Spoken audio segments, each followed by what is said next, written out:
Bencana kekeringan berpotensi menyebabkan defisit ketersediaan air maupun kebakaran hutan dan lahan di beberapa wilayah. Penyuluh bencana Ramadi Diliawan mengajak kita menerapkan teknologi sederhana pemanenan air hujan sebagai antisipasi di musim kemarau. Halo Sobat Mitigasi, apa kabar? Hari ini saya ingin share tentang mitigasi bencana banjir dan kekeringan. Nah, teman-teman tahu kan bahwa hujan itu merupakan rezeki dari Tuhan. Tetapi kita sebagai manusia terkadang lalai untuk menjaga lingkungan kita. Contohnya dengan membiarkan saluran air tersumbat. Nah, ketika hujan, air berlebih tidak dapat mengalir dan menggenangi sekitar kita. Nah, teman-teman, mulai sekarang jangan ya kita membuang sampah di saluran air. Selain itu, kita juga dapat membuat sarana panen air hujan atau alat penampung air hujan.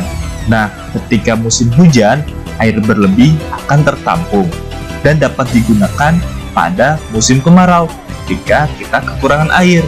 Keren kan teman-teman? Alat panen air hujan ini dapat menjadi mitigasi banjir sekaligus mitigasi bencana kekeringan. Terima kasih ya teman-teman. Bye. Yuk antisipasi kekeringan dengan panen air hujan di musim hujan. Hadapi bencana dengan rencana.